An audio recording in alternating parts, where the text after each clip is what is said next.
दोस्तों आज के समय में पैसा कौन नहीं कमाना चाहता। वैसे तो पैसे कमाने के कई जरिए हैं, उसमें से एक है अपने पैसे को इन्वेस्ट करना। लेकिन इन्वेस्ट करने के भी कई सारे वेस हैं, जैसे आप अपने पैसे को बैंक में एफडी करा सकते हैं, गोल्ड और कमोडिटीज़ में इन्वेस्ट कर सकते हैं। अब आप सोचेंगे इन्वेस्ट करना क्यों ज़रूरी है, इसकी पावर क्या है, तो चलिए इसकी पावर को जानते हैं। एग्जाम्पल के लिए आपके पास 60,000 रुपये हैं और आप उसे वैसे ही रख देंगे तो आपका 1 रुपया नहीं बढ़ेगा। ऐसे आपके पैसों की वैल्यू गिरेगी, क्योंकि आपके पैसे तो नहीं बढ़ रहा लेकिन महंगाई बढ़ जाएगी। अगर वो 60,000 रुपये को अगर आपने गोल्ड में लगा दिया होता तो आपके पैसे बढ़ जाते। जैसे आपने 5 साल पहले 10 ग्राम गोल्ड खरीदा था 33,380 में, और आज 10 ग्राम गोल्ड का रेट है 59,495 में। ठीक है, तो आपका प्रॉफिट कितना हुआ? डायरेक्ट आपका प्रॉफिट हो गया 26,115। हालांकि अलग अलग सिटीज़ में गोल्ड का रेट थोड़ा थोड़ा डिफरेंस होता है, लेकिन आपका जो प्रॉफिट है वो एक फिक्स्ड लेंगे तो 25,000 का अप्रॉक्स मतलब एवरेज प्रॉफिट आपका हुआ है। ठीक है, लेकिन अब आज के इस वीडियो में हम गोल्ड के इन्वेस्ट के ऊपर नहीं बात करने वाले हैं। हम आज के इस वीडियो में बात करेंगे स्टॉक्स में इन्वेस्ट करके पैसे कमाने के ऊपर। अब आप बोलेंगे स्टॉक मार्केट में तो लॉस होता है, लेकिन आपने कभी सुना नहीं कि शेयर मार्केट से पैसे भी कमाए जा सकते हैं। हाँ, लॉस आपने ज़रूर सुना होगा, लेकिन उसके पीछे का आपने कारण नहीं जाना होगा। ठीक है, आपने ये भी सुना होगा कि शेयर मार्केट से लोग अमीर हो गया, वो बंदा अमीर हो गया, ये बंदा अमीर हो गया। ठीक है, अब आप बोलेंगे कि लॉस होते हुए भी अमीर कैसे हुआ। अब आप ही बताइए, अगर लॉस हो रहा होता तो वो अमीर कैसे होते? देखिए भाई, लॉस तभी होता है जब उनको इसके बारे में पता नहीं, तो वो इसके बारे में इसका पीछे का कारण नहीं जानते हैं। ठीक है, लॉस ऐसे होता है। देखिए, अगर आप बिना किसी रिसर्च करे, बिना कोई एनालिसिस करे पैसे डालेंगे तो 100% आपके पैसे डूब जाएंगे, लॉस हो जाएंगे भाई। अब आप अपने 1 रुपया भी कहीं दे रहे हैं तो आपको जानना है, आपको पता होना चाहिए कि आपके पैसे कहाँ और किसके पास जा रहे हैं, वहाँ क्या होगा, इससे प्रॉफिट होगा या लॉस होगा। बहुत सारे चीज़ आपको जानना है।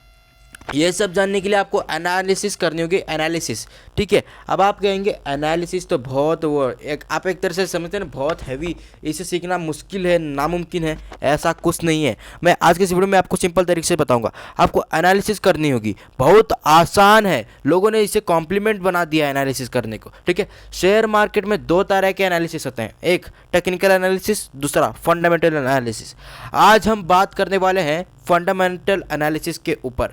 टेक्निकल एनालिसिस के ऊपर अगले वीडियो में हम बात करेंगे। ठीक है, फंडामेंटल एनालिसिस में अगर आप फंडामेंटल एनालिसिस कर रहे हैं तो आपको सबसे पहले देखना क्या चाहिए, एक तो आपको वैल्यू इन्वेस्टिंग देखनी चाहिए, फिर आपको रेशियो चेक करना चाहिए। अब वैल्यू इन्वेस्टिंग में क्या चेक करना है वो जानते हैं। अब आप वैल्यू इन्वेस्टिंग में आपको चेक करना है चाहिए इंट्रेंसिक वैल्यू जो होता है ना, उसे आपको चेक करना है। क्या स्टॉक्स का इंट्रेंसिक वैल्यू ज़्यादा है, क्या इसमें इन्वेस्ट करना सही है? ये कैसे चेक करना है मैं आपको बता दूंगा 2 मिनट में, आप 1 सेकंड में आप चेक कर सकते हैं, आसानी से बता दूंगा। बहुत आसान है इंट्रिंसिक वैल्यू चेक करना। ठीक है, दूसरे में आपको देखना है रेशियो। अब रेशियो में भी आप कहेंगे क्या क्या देखना, आपको देखना है पीई रेशियो, पीबी रेशियो, डेप्ट रेशियो, करंट रेशियो। अब पीई रेशियो क्या होता है? पीई रेशियो होता है प्राइस टू अर्न रेशियो। ठीक है, price to earn ratio. PB ratio का मतलब होता है प्राइस टू बुक रेशियो। डेप्ट रेशियो होता है डेप्ट टू इक्विटी रेशियो, और करंट रेशियो होता है current assets to liability ratio. ठीक है, ये सब मैं आपको देखना आराम से सिखा दूंगा, ये कोई कॉम्प्लीमेंट नहीं है, बहुत आसान है, आप बहुत आसानी से सीख सकते हैं। आज की इस वीडियो में हम 90% तक फंडामेंटल एनालिसिस सीख लेंगे। हाँ, आपको मैं 10% भी बताऊंगा कि आगे के और 10% क्या है, हो सके तो मैं उन्हें भी सिखाने का कोशिश करूंगा, लेकिन आपको मैं 90% सिखा दूंगा। चिंता मत कीजिए, क्योंकि बहुत आसान है, खाली लोगों ने इसे कॉम्प्लीमेंट बना दिया है, ये कोई रॉकेट साइंस नहीं है। अगर ये 90% भी आपने सीख लेना तो आप 10 में से 8 स्टॉक्स आप बराबर चुनेंगे। जी हाँ, 10 में से 8 स्टॉक्स 100% करेक्ट चुनेंगे। ठीक है, हाँ ठीक है। इसके बाद ये सब चेक करने के बाद आपको कंपनी की बैलेंस शीट चेक करनी है। अब आप घबराएंगे भाई, घबराइए मत, बहुत आसान है। आपको 2 मिनट में कंपनी की बैलेंस शीट चेक करना सिखा दूंगा। अब इसका एक नमूना ही देख लीजिए। ठीक है, मैं आपको बताता हूँ बैलेंस शीट में क्या क्या चेक करना, आप खुद ही बताइए कॉम्प्लीमेंट है या इजी है। ठीक है, आपको फिर भी अगर सुनने के बाद भी कॉम्प्लीमेंट लग रहा है ना, तो पूरा वीडियो देखिए, कितना इजी है, कितना आसान है कंपनी की बैलेंस शीट चेक करना। अरे भाई, फंडामेंटल एनालिसिस, टेक्निकल एनालिसिस सब आसान है, बस कॉम्प्लीमेंट बना दिया गया है। ध्यान से सुनिए, बैलेंस शीट में आपको देखना है सेल्स। ठीक है, सेल्स जो होता है वो हमारा टॉप लाइन में देता है, और प्रॉफिट का मतलब है बॉटम लाइन। ठीक है, तो सेल्स और प्रॉफिट देखना है। फिर आपको टोटल एसेट्स एंड लायबिलिटीज देखना है। एसेट्स ज़्यादा होना चाहिए। ठीक है, आपको याद रखना है एसेट्स ज़्यादा होना चाहिए, लायबिलिटीज़ कम होनी चाहिए कंपनी की, ठीक है। फिर चेक करेंगे cash flow, year two year cash flow जो है ना इंक्रीज़ हो रहा है या डिक्रीज़ हो रहा है, इसे भी चेक करेंगे, ठीक है। बस इतना ही आपको देखना है। देखा कितना आसान है, कितना आसान है, सिर्फ 3 चीज़ देखना कंपनी की बैलेंस शीट में, ठीक है, कितना आसान है, ठीक है। चलिए अब ये सब प्रैक्टिकली चेक करते हैं। मैं वीडियो ज़्यादा लंबा नहीं बनाऊंगा, आपको खुद ही बोर हो जाएगा बाद में। मैं अपना जितना हो सकता है ना वीडियो छोटा बनाऊंगा और आपको सिखाने की पूरी कोशिश करूंगा, ठीक है। जैसे कि मैं आपको बोल चुका हूं कि हमें सबसे पहले क्या चेक करना है, हमें सबसे पहले चेक करना है इंट्रिंसिक वैल्यू। सबसे पहले हमें इंट्रिंसिक वैल्यू चेक करेंगे। अब वो चेक करने के देखिए भाई बहुत सारे फॉर्मूला है, ठीक है। इंट्रिंसिक वैल्यू चेक करने के लिए फॉर्मूलाज पड़े हुए हैं कि इंट्रिंसिक वैल्यू को कैसे निकाला जाए, लेकिन मेरा लक्ष्य ये है, मेरा टारगेट ये है, अगर 5वीं क्लास का बच्चा भी ये वीडियो देख रहा है ना तो उसे भी समझ में आ जाए, ठीक है। फार्मूला के झंझट में मैं बिल्कुल किसी को भी फार्मूला के झमेले में नहीं डालना चाहता, ठीक है। तो मैं आपको सिंपल सा एक स्टॉक स्क्रीनर बताऊंगा जिसमें जाके आपको सामने दिखाई देगा इंट्रिंसिक वैल्यू ज़्यादा है या कम है, ठीक है। आपको फार्मूला के झमेले में नहीं पड़ना है, ठीक है। इसका आपका समय भी बर्बाद होगा, ठीक है, और आपका दिमाग भी खराब होगा, ठीक है। तो सब मैं आपको सिंपल सा स्टॉक स्क्रीनर पे कैसे चेक करना है वो बता देता हूँ। आपको जाना है वेबसाइट गूगल पे, ठीक है। आपको गूगल पे जाना है और यहाँ सिंपल से आपको सर्च करना है टिकर टेप। आपको क्या करना है, टिकर टेप। मैं टिकर टेप स्टॉक स्क्रीनर यूज़ करता हूँ। बहुत सारे स्टॉक स्क्रीनर है, ठीक है। आप अगर गूगल में सर्च मारेंगे तो आपको बहुत सारे स्टॉक स्क्रीनर देखने को मिल जाएंगे। मैं टिकर टेप यूज़ करता हूँ, मैं आपको टिकर टेप में ही समझाता हूँ, लेकिन टिकर टेप में आपको आसानी से देखने को मिल जाता है इंट्रिंसिक वैल्यू। बाकी स्टॉक स्क्रीनर में मैंने बहुत सारे स्टॉक स्क्रीनर मैंने देखा है, उनमें नहीं थे। अगर आपके पास ऐसा कोई स्टॉक स्क्रीनर है तो देख सकते हैं, लेकिन मैं आपको सजेस्ट करूँगा टिकर टेप में देखिए, ठीक है। टिकर टेप में आपको सिंपल सा या सर्च का बटन दिख रहा होगा, सर्च के बटन में आपको सिंपल सा लिखना है, आप अपने जो भी स्टॉक्स है उसे देख सकते हैं, ठीक है। मैं अभी एग्जांपल के लिए डाबर स्टॉक्स को ले लेता हूँ, डाबर कंपनी का जो स्टॉक्स है ना उसको ले लेता हूँ। डाबर इंडिया लिमिटेड हमारे सामने आ गया, देखिए ये हमारे सामने डाबर इंडिया लिमिटेड का शेयर है, ठीक है। अभी आपको प्राइस कुछ नहीं देखना है भाई, मैं आपको बता रहा हूँ। अगर आप अभी से प्राइस देखेंगे, अरे भाई प्राइस गिरा है ऊपर गिरा है, इससे कोई फर्क नहीं पड़ता, ये हम बाद में देख लेते हैं, ठीक है। आपको सिंपल सा नीचे जाना है, आपको यहाँ एक ऑप्शन देखने को मिल रहा होगा एंट्री पॉइंट, आपको देखने को मिल रहा है ना एंट्री पॉइंट, आपको यहाँ क्लिक कर देना है, ठीक है। एंट्री पॉइंट के ऊपर आप जैसे ही क्लिक करेंगे, आप देखिए अब आपके नीचे 2 ऑप्शन देखने को मिल रहा है, एक है फंडामेंटल्स, ठीक है, एक है फंडामेंटल, दूसरा है टेक्निकल्स। हाँ, हमें इसी में से चेक करना है। टेक्निकल्स होते हैं टेक्निकल एनालिसिस के लिए, वो किस काम के लिए, मैं जब टेक्निकल एनालिसिस का वीडियो आएगा ना तो मैं बताऊंगा ये किस काम के लिए, ठीक है। अभी हम फंडामेंटल एनालिसिस कर रहे हैं तो अभी हम फंडामेंटल के ऊपर बात करेंगे, ठीक है।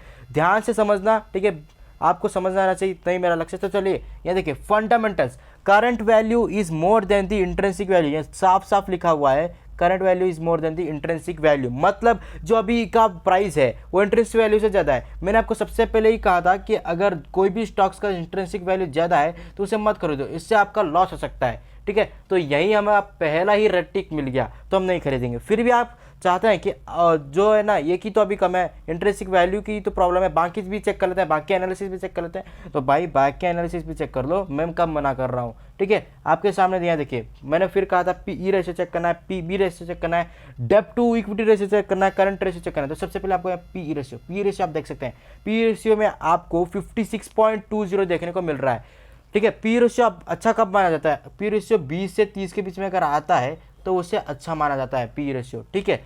अगर यहाँ तो आप देख सकते हैं 56 है, तो यहाँ भी मैं ग्रीन टिक नहीं ले रहा, मैं यहाँ भी रेड टिक ले रहा हूँ, मतलब यहाँ भी मैं इन्वेस्ट नहीं करने वाला, ये भी एनालिसिस अच्छा नहीं है। पीबी रेशियो चेक करना है भाई, चलिए इंट्रिंसिक वैल्यू बराबर नहीं है, पी रेशियो बराबर नहीं है, पीबी रेशियो चेक करके देखते हैं वो तो बराबर होगा, ठीक है, वो भी देख लेते हैं।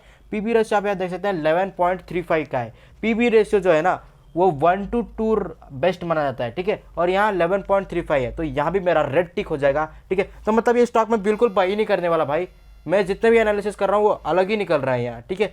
तो और देखिए पी रेशियो अगर सेक्टर रेशियो से कम है, ये टीटीएम का पी रेशियो, तो आप इन्वेस्ट कर सकते थे, लेकिन सेक्टर पी रेशियो ही 47 है और ये 56, मतलब ये ज़्यादा और ये कम है, ठीक है। तो मेरा यह एनालिसिस पूरा, मतलब एनालिसिस हम कर रहे हैं मतलब पूरा बेकार निकल रहा है, ठीक है। तो इस कारण से मैं यहाँ इन्वेस्ट नहीं करने वाला, आप समझ रहे हैं बात को। मैं ये स्टॉक्स बेकार है ये बिल्कुल नहीं कह रहा, साफ साफ बता रहा हूँ मैं आपको, एग्जांपल के तौर में मैं समझा रहा हूँ, ठीक है। अब देखते हैं कोई दूसरा, ठीक है। मेरे माइंड में एक स्टॉक है रेल निगम, ठीक है, रेल निगम ऐसे ही कुछ था, देखते हैं। रेल निगम, रेल विकास निगम लिमिटेड, रेल विकास लिमिटेड में मैं आपको एग्जाम्पल तौर में अलग अलग स्टॉक्स में दिखा रहा हूँ, ठीक है।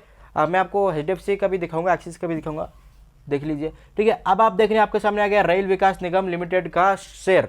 ठीक है, तो अब हमें सबसे पहले क्या करना था, मैंने क्या कहा था सबसे पहले, ठीक है, सबसे पहले मैंने कहा था एंट्री पॉइंट में जाना है। यहाँ देखिए बाहर से गुड दिखा रहा है, अब कौन सा गुड है, टेक्निकल गुड है या फंडामेंटल गुड है, वो चेक करते हैं। चलिए, अगर देखिए भाई एक अच्छा होगा तो सिर्फ वो एवरेज बताएगा, गुड मतलब दोनों बराबर है, अच्छे हैं। ठीक है, अब देखिए फंडामेंटल टेक्निकल्स।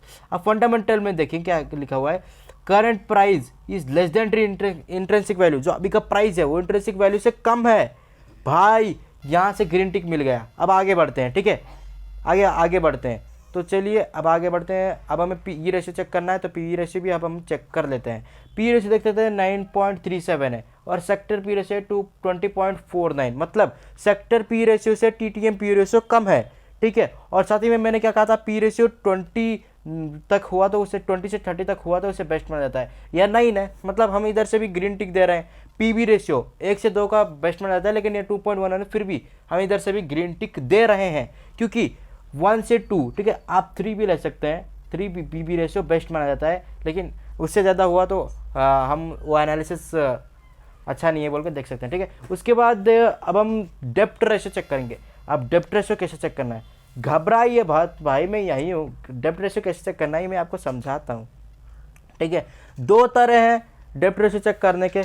किस किस तरह का है मैं आपको सिंपल से बताता हूँ। टिकर टेप में जाओ, यहाँ आपको स्टॉक स्क्रीनर दिख रहा होगा, स्टॉक स्क्रीनर, उसमें क्लिक करो। आप जो भी स्टॉक्स है यहाँ लगा लो। ठीक है, आप इधर ऐड कर सकते हैं उन स्टॉक्स को। ठीक है, तो मैं इसे ऐसे हरा देता हूँ, मैं आपको सिर्फ आपको बताने के लिए, तो मैं आपको समझाता हूँ। आपको यहाँ फ़िल्टर लगा लेना है भाई, फ़िल्टर के हिसाब से हम चेक करेंगे, क्योंकि फ़िल्टर से हमें आसानी हो जाती है कुछ भी स्टॉक्स को चेक करने के लिए। तो मैं इसे थोड़ा ऊपर कर लेता हूँ। ओके, यहाँ देखिए, यहाँ आपको एक ऑप्शन दिख रहा होगा ऐड फिल्टर्स का, इसमें आपको सिंपल सा क्लिक कर देना है। तो चलिए मैं इसमें क्लिक कर देता हूँ।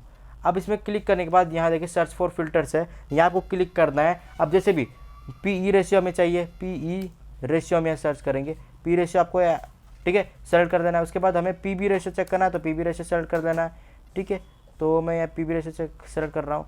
अब ये हर एक स्टॉक्स को ओपन करके मैं क्यों समझा रहा हूँ, देखिए भाई आपको एक बात बताता हूँ, यहाँ आप फिल्टर तो लगा लेंगे, लेकिन कंपनी की बैलेंस शीट जब आपको चेक करनी पड़ेगी ना, तब आपको प्रॉब्लम आएगी, इसलिए हर एक स्टॉक्स को मैं खोल खोल के आपको दिखा रहा था।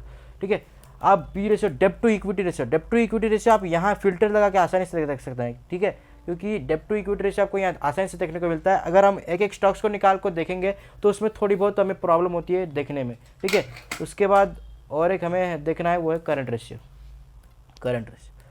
ठीक है, सेकंड में हमने कहा, पहले में हमें इंटरेस्टिंग वाली चेक करना था, सेकंड में इतने सारे जो मैंने अभी बताया ना, ये फिल्टर में लगा के आप चेक कर सकते हैं डायरेक्टली। ठीक है, डायरेक्टली चेक कर सकते हैं। तो देखिए यहाँ जैसे कि आपको देखने को मिल रहा है, पूरे हमें फिल्टर लग चुके हैं। जैसे यहाँ रिलायंस इंडस्ट्री है, इसका पी रेशियो हमें देखने को मिल गया है 24.37 है, पीबी रेशियो देखने को मिला है 1.66 है, डेप्ट टू इक्विटी रेशियो देखने को मिल गया है 35.90 और करंट रेशियो देखने को मिल गया है 1.12। ठीक है, डेप्ट टू इक्विटी रेशियो क्या होता है भाई, डेप्ट टू इक्विटी मतलब जो उसका डेप्ट है और उसका इक्विटी कितना है, ठीक है, उतना ही है डेप्ट टू इक्विटी रेशियो। ठीक है, समझ गए आप बात को, आप आसानी से डेप्ट टू इक्विटी यहाँ रेशियो यहाँ से चेक कर सकते हैं।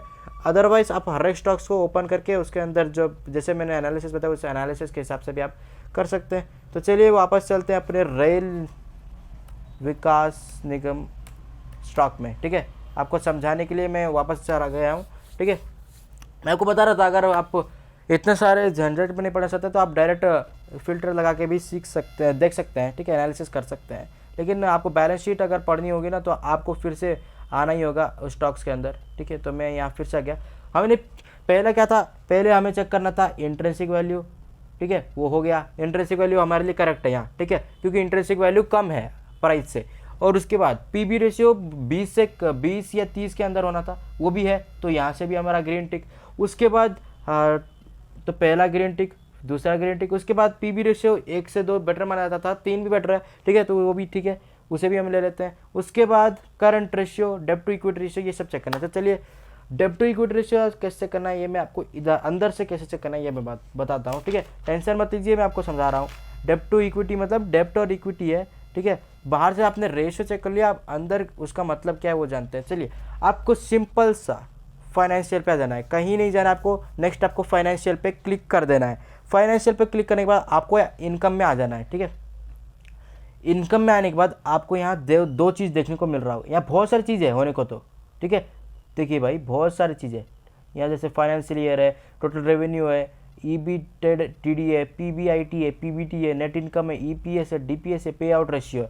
ठीक है, बहुत सारे हैं, लेकिन हमें सिंपल सा इसमें ज़्यादा ये सब हमें उतना देखने की ज़रूरत नहीं है, क्योंकि अगर मैं आपको जो आज फंडामेंटल एनालिसिस सिखाने वाला हूँ, मैं आपको 90% तक सिखा दूंगा। हाँ, 10% वो क्या क्या है वो मैं आपको लास्ट में ज़रूर बता दूंगा। ठीक है, क्योंकि वो लास्ट का 10% थोड़ा मुश्किल है, लेकिन अगर 90% भी आपने सीख लिया ना, तो आप 10 में से 8 स्टॉक भाई, 10 में से 8 स्टॉक सही पिक करेंगे। ठीक है, 10 में से आप 8 स्टॉक सही पिक करेंगे अगर आपने ध्यान से समझा। ठीक है, ये 90% 95% में आपको फंडामेंटल एनालिसिस सिंपल से सिखा दूंगा, और 10% वो क्या है वो मैं आपको वो भी बता दूंगा। ठीक है, तो चलिए अब हमें यहाँ चेक करना है। ठीक है, यहाँ हमें सिंपल सा ज़्यादा कुछ चेक करने की ज़रूरत नहीं है, हमें टोटल रेवेन्यू और नेट इनकम चेक करना है। टोटल रेवेन्यू जो है वो इंक्रीज़ होनी चाहिए, और टोटल नेट इनकम जो है वो हर साल इंक्रीज़ होना चाहिए। ठीक है, रेवेन्यू और इनकम जो है वो हर साल इंक्रीज़ होना चाहिए। चलिए चेक करते हैं।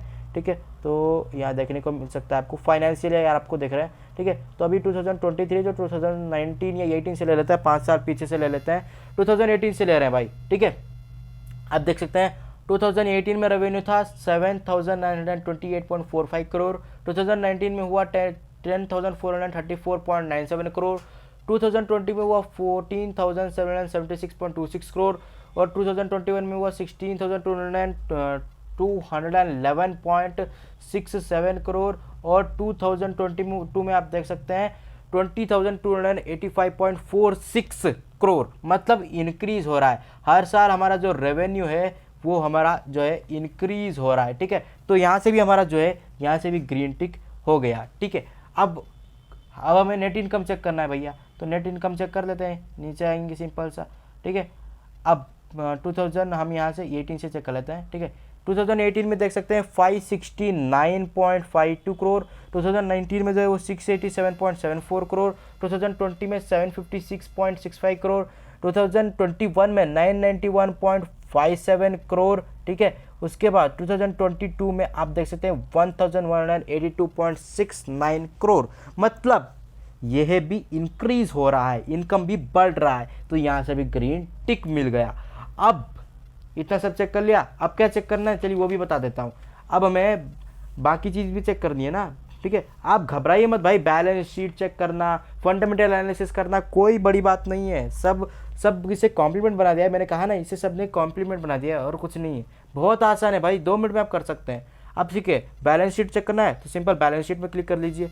बैलेंस शीट में क्लिक कर लिया, देखिए डेब्ट टू इक्विटी रेशियो हमने इनकम में चेक कर लिया ना। अब अगर रेशियो चेक करें तो उसमें चेक कर सकते हैं, डेब्ट और इक्विटी हमने चेक कर लिया, इनकम और रेवेन्यू। ठीक है, वही बहुत है। उसके बाद बैलेंस शीट, अब बैलेंस शीट में आ गए, देखिए भाई बैलेंस शीट चेक करना कॉम्प्लीमेंट नहीं है, बहुत आसान है। ठीक है, मैं आपको यहाँ दिखाई देता हूँ ना कैसे चेक करना है, आप फिर बोलना आसान है या बहुत कष्ट है, बहुत कॉम्प्लीमेंट है, बहुत हैवी है। ठीक है, आप खुद ही बता लेना। अब देखिए मैं आपको समझाता हूँ। अब यहाँ देखिए यहाँ देखिए टोटल, आपको यहाँ बहुत सारी चीज़ देखने को मिलेगी यहाँ भी, लेकिन आपको चेक करना है टोटल एसेट्स। ठीक है, टोटल लाइबिलिटीज़, इसमें इतना ही चेक करना है। क्या चेक करना है? टोटल एसेट्स और लाइबिलिटीज़। और एक बात बता देता हूँ, हमारा जो एसेट्स है, ठीक है, हमारे जो एसेट्स है वो इंक्रीज़ होने चाहिए, और हमारे जो लाइबिलिटीज़ है वो डिक्रीज़ होना चाहिए। क्या? Assets increase, liabilities decrease. ठीक है, तो चलिए देखते हैं इसमें क्या हाल चल रहा है। तो हम आ गए हैं एसेट्स में, और इधर भी 2018 से ही चेक करेंगे। ठीक है, 2018 से चेक कर रहे हैं। ओके, अब देखिए 2018 में 8,284.41 करोड़, 2019 में 12,088.53 करोड़, 2020 में 12,394.57 करोड़, 2021 में 14,221.13 करोड़। ठीक है, उसके बाद 2022 में देख सकते हैं 19,881.03 करोड़। मतलब इंक्रीज़ हो रहा है। क्या हो रहा है? हमारा जो टोटल एसेट्स है, ठीक है, इस कंपनी की जो टोटल एसेट्स है इंक्रीज़ हो रहे हैं। अब देखते हैं लाइबिलिटीज़ घट रहे हैं या इंक्रीज़ हो रहे हैं। ठीक है, वो भी चेक कर लेते हैं भाई। तो चलिए यहाँ लाइबिलिटीज़ आपको देखने को मिल रहा होगा नीचे, टोटल लाइबिलिटीज़। ठीक है, ये भी 2018 से चेक करेंगे। ओके, 2018 में देख सकते हैं इसकी लाइबिलिटीज जो है वो 4,360.39 करोड़, 2019 में 7,692.96 करोड़, और 2020 में 7,275.33 करोड़, 2021 में 8,585.05 करोड़, ठीक है। उसके बाद 2022 में चेक कर लेते हैं। 2022 में जो है वो टोटल लाइबिलिटीज 13,483.63 करोड़। हाँ, अब देखिए लाइबिलिटीज बढ़ रहे हैं, लेकिन आप और एक बात आपको गौर करना है, सिर्फ लाइबिलिटीज बढ़ रहे हैं मतलब आपको स्टॉक्स को नहीं छोड़ देना है, ठीक है। एसेट्स भी बढ़ रहे हैं ना, लाइबिलिटीज भी बढ़ रहे हैं। अब आपको ये एक बात ध्यान रखना है, जो हमारे जो एसेट्स है उससे लाइबिलिटीज कम होना चाहिए, ठीक है। टोटल एसेट से लाइबिलिटी जो है वो कम होना चाहिए। अगर हम आप टोटल एसेट्स 10 है तो लाइबिलिटीज 5, 6, 7, 8 होना चाहिए। अगर ये भी 10 है ना तो ये स्टॉक्स जो एनालिसिस है, मतलब ये स्टॉक्स हमें नहीं खरीदना है, इतना ध्यान रख लीजिए, ठीक है, इतना ध्यान रख लीजिए। तो मैंने इतना समझाया। तो यहाँ हमारा एक ग्रीन टिक मान लेते हैं, और जो लाइबिलिटीज है उसके लिए हम एक तरह से एवरेज लेके चलते हैं, ठीक है, क्योंकि अभी हमें एनालिसिस करना बाकी है।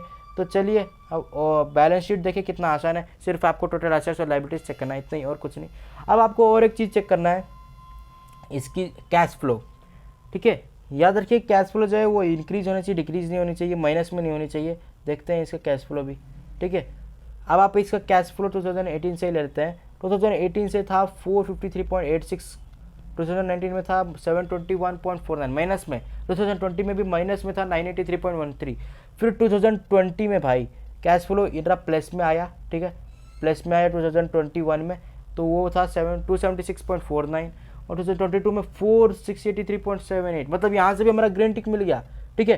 थोड़ा लाइबिलिटीज में प्रॉब्लम था क्योंकि वो घट रहा नहीं था, थोड़ा बढ़ रहा था, लेकिन बट एसेट्स ज़्यादा थे, मतलब एसेट्स ज़्यादा थे, लाइबिलिटीज कम थे उधर भी, ओके।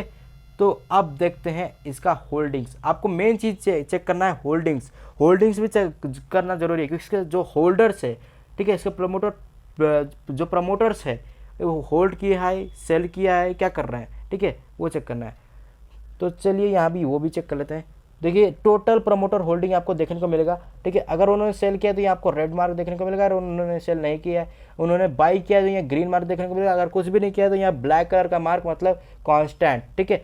लास्ट 6 महीने में प्रमोटर ने अपने जो होल्डिंग्स है उसे कांस्टेंट रखा है, ना खरीदा है ना बेचा है, ठीक है। और लो प्लेस प्रमोटर होल्डिंग, ठीक है, प्रमोटर होल्डिंग जो है ना वो लो प्लेट्स होना चाहिए, हाई प्लेट्स नहीं होना चाहिए, ठीक है। ये रेड मार्क में नहीं ग्रीन मार्क में होना चाहिए, तो ये भी ग्रीन मार्क में, तो इधर से भी हम अपना ग्रीन टिक दे रहे हैं भाई, ठीक है, इधर से भी हम अपना ग्रीन टिक दे देते हैं। चलिए अब अपने इतना चेक कर लिया। अब मैं आपको एक बात बता देता हूँ, अगर इसमें फॉरेन इंस्टीट्यूशन आए नहीं, अगर कोई भी स्टॉक आप देख रहे हैं, ठीक है, उसमें अगर फॉरेन इंस्टीट्यूशन, म्यूचुअल फंड्स, ठीक है, वो सब नहीं आए तो आप समझ लेना सही समय में आप एंटर हुए, मतलब सही समय में आप एंटर। अगर स्टॉक्स अच्छा है, उसके फंडामेंटल्स अच्छे हैं, ठीक है, और उसमें जो अभी फॉरेन इंस्टीट्यूशंस और म्यूचुअल फंड्स नहीं है, तो सही समय है भाई, आप बहुत सही समय में इन्वेस्ट कर रहे हैं, ठीक है। फिर भी अगर आ गए हैं तो कोई बात नहीं, हमें तो इन्वेस्ट करना है, फंडामेंटल्स अच्छे चेक करके डाल सकते हैं, ठीक है। आप इसमें इंड्रा जो टोटल प्रमोटर होल्डिंग देख सकते हैं 78.20% है भाई प्रमोटर होल्डिंग। म्यूचुअल फंड्स के पास 0.04% है, डोमेस्टिक इंस्टीट्यूशन के पास 6.40%, फॉरेन इंस्टीट्यूशन 2.45%, और रिटेल से अदर्स के पास 12.91% के जो स्टॉक्स, मतलब शेयर्स जो है इसके पड़े हुए हैं, ठीक है। अब इतना कर लिया, बहुत अच्छी बात है, हमने पूरा फंडामेंटल एनालिसिस कर लिया, बहुत आसान है, इतना ही है भाई, और कुछ नहीं है, ठीक है। बाकी आप इसके न्यूज़ चेक कर सकते हैं, यहाँ जाके आप अपना इसका न्यूज़ चेक कर सकते हैं, इसके क्या क्या न्यूज़ से चल रहे हैं, इसमें क्या क्या प्रॉब्लम देखें। एक दिन पहले का न्यूज़ है, sell BEL Glenmark life shares to turn ex dividend, RVNL MME board meetings today, मतलब RVNL MME बोर्ड उसका जो मीटिंग चला था कल, ठीक है। आप जो भी न्यूज़ है यहाँ आप चेक कर सकते हैं। जैसे और एक था, Rail Vikas Nigam shares gain JV bags project worth 252 crore in Gujarat, ठीक है। आप इसके न्यूज़ भी चेक कर सकते हैं, ठीक है। इतना हो गया। अब देखिए प्राइस देखना ही था तो आप आ जाइए, प्राइस देखते हैं भाई, ठीक है। आप क्या, अब हमने बाकी फंडामेंटल्स अच्छे हैं ना, तो हाँ भाई हम इसमें इन्वेस्ट करने वाले हैं, ठीक है, हमें इसमें इन्वेस्ट करने वाले। भाई मैं आपको स्टॉक्स रिकमेंड नहीं कर रहा हूँ, मैं आपको अभी बता देता हूँ, मैं कोई स्टॉक्स रिकमेंड नहीं कर रहा हूँ, समझाने के लिए एग्जाम्पल था, ठीक है। आप अपने रिस्क पे इन्वेस्ट कीजिए, ठीक है। और एक बता देता हूँ, आप जितना रिस्क ले सकते हैं, जितना आप रिस्क ले सकते हैं उतना ही आप इन्वेस्ट कीजिए। अगर आप सिर्फ 10 रुपये रिस्क ले सकते हैं तो सिर्फ 10 रुपया ही इन्वेस्ट कीजिए, वो भी इन्वेस्ट करने से पहले आपको 7 दिन, 15 दिन, 30 दिन, ठीक है, आपको जो है ना 7 दिन, 15 दिन, 30 दिन आपको जो है ना पेपर ट्रेडिंग करनी पड़ेगी। पेपर ट्रेडिंग कीजिए भाई, पहले पैसे मत लगाओ, डूब जाओगे। ठीक है, पहले ही पैसे लगाओगे डूब जाओगे। आप मोटिवेट होकर लगा दोगे भाई, ठीक है, लगा दोगे, आप फंडामेंटल्स भी अच्छा वो बोलेगी, लेकिन पहले आप पेपर ट्रेड कीजिए कि आपके फंडामेंटल्स सही जा रहे हैं, गलत जा रहे हैं। ठीक है, ये सब चेक जरूर कर लेना। ठीक है, उसके बाद जब आप पैसा डालें तो आप अपने रिस्क के हिसाब से डालें। ठीक है, आप कितना रिस्क ले सकते हैं, ठीक है, उतना ही डालें। अगर आप 10 रुपये का ही रिस्क ले सकते हैं, ठीक है, तो आप सिर्फ 10 रुपया ही इन्वेस्ट कीजिए, उससे 1 रुपये ज़्यादा इन्वेस्ट नहीं करना है। ठीक है, इतनी बात आपको समझ में आ गई, बहुत बढ़िया। तो चलिए, आपको मैंने आज पूरा फंडामेंटल सीख लिया। अगर आप प्राइस चेक करना है तो अब आप आराम से प्राइस चेक कीजिए। ठीक है, यहाँ देखिए एक दिन में 0.08% का रिटर्न दिया है। 1 वीक की बात करें तो इसने 0.78% का रिटर्न दिया है, और अगर 1 मंथ की बात की तो 3.11% का रिटर्न दिया है। 1 ईयर की बात करें तो 89.86% का रिटर्न दिया है, मतलब 100 रुपये में 89%। ठीक है, समझ रहे हैं आप। और उसके बाद 5 ईयर की बात करें तो 239.90% का रिटर्न दिया है, और मैक्स कितना प्रॉफिट दिया तो वो 239.90% ही है।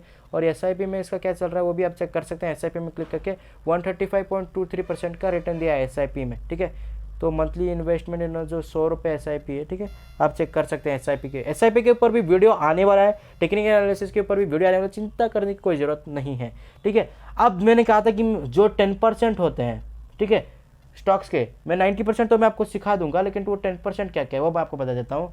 वो जो 10% है ना, वो 10% भी हम सीख लेते हैं। वो 10% है बिजनेस। वो बिजनेस कैसा है, उस बिजनेस की कितनी नीड है मार्केट में, क्या वो बिजनेस की डिमांड ज़्यादा है या कम है। ठीक है, ये मैटर करता है। दूसरा, उस बिजनेस का फ्यूचर कैसा है। ठीक है, फ्यूचर में उस बिजनेस की कितनी डिमांड होने वाली है। ठीक है, ये भी मैटर करता है। समझ रहे हैं आप बात को। उसके बाद और एक चीज़ मैटर करता है, वो है मोनोपोली। ठीक है, वो जो बिज़नेस वो चल रहा है वो सिंगल बिजनेस है या डबल बिजनेस कर रहे हैं वो। ठीक है, अपना उनका एक ही बिजनेस है या 2-3 बिजनेस कर रहे हैं। ठीक है, और उसके कॉम्पिटिटर्स, ठीक है, उसके कॉम्पिटिटर्स भी ज़रूरी है भाई। अगर एक कॉम्पिटिटर्स के पास, आप खुद ही देख लीजिए, मैं आपको एक एग्जांपल देके समझा रहा हूँ। अगर एक कंपनी है, ये नामक एक कंपनी है, ठीक है, और एक कंपनी है B, ठीक है, ये दोनों एक एक कंपनी है। अब देखिए, ये जो A कंपनी है इसकी सेल्स जो है वो 500 करोड़ है। कितनी है? 500 करोड़।